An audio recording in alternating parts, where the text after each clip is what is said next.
rallyfm.net.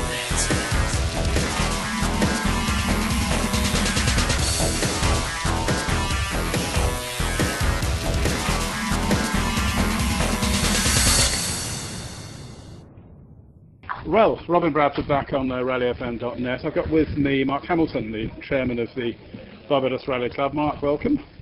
Thank you, Robin. Now, we're surrounded by the first groups of cars here at Scrutineering, just outside the capital of Barbados, Bridgetown.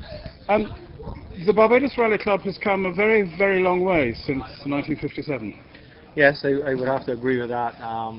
As I think most people are aware, the club is now just out of its 50th year, 52 years I believe this year, and it's come from very small beginnings, if I could borrow those words, and it's really grown in now to a very significant player as far as things like sports tourism are concerned, sports in general in Barbados.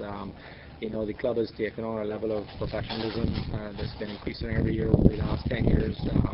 Specifically, we tend to approach it from a much more business-like perspective, and I think that has allowed us to leverage our sport because the corporate sponsors are much more inclined to get involved with clubs that do approach it from a more professional business-like perspective. Because looking at this, for European listeners, they see Barbados on a map. It's a very small dot. It's 166 square miles, population, 280,000 or so. Yeah. But it has basketball, it has cricket, it has football, it has rounders, it has hockey, it has golf, it has polo, it has motorsport. It's still got all of the sports that much larger countries have got. And of course, you're chasing a much smaller corporate dollar in terms of sponsorship and delivering for it. Yeah, very much so. There's a lot of competition out there from all these sporting bodies for that the dollar spend that the companies have that they would budget on an annual basis. And as I say, our approach was over the last 10 years has changed a lot, but specifically I would say in the last 5 years, to a great extent, we tend to approach our sponsors now in the before the last quarter of the year before, and that has worked well. We have a dedicated team that is spending a lot of time and a lot of effort in delivering what the sponsors want, and so far it's been a winning formula. And also, of course, now for the last 2 or 3 years there's been a major VIP hospitality area on the keynote stage automotive arcade field, and I gather that this year you've actually got some guests coming into there who are potential sponsors for the future, just so that they can get a real feel of what it's about.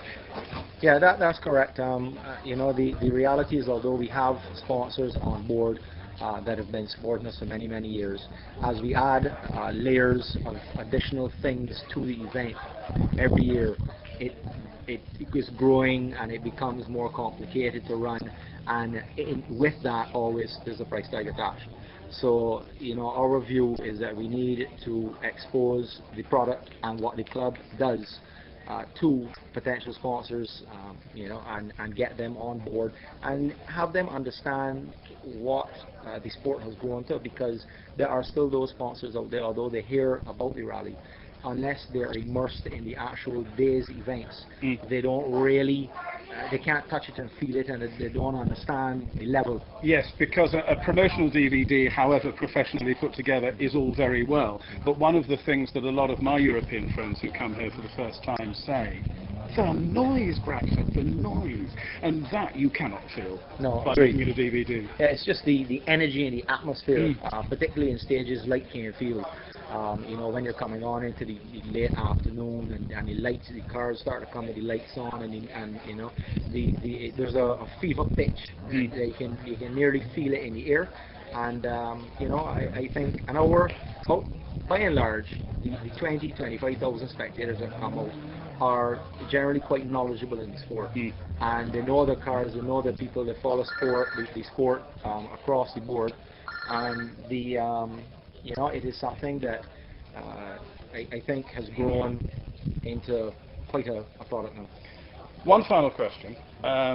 You're a competitor, as indeed pretty much everybody who runs the Barbados Rallying Club is. There's virtually nobody involved in the rallying the club who isn't also a competitor. Sure. So as of about 7 o'clock or so next Friday evening before the ceremonial start, you sort of stop being anything to do with the organising committee and you become a competitor.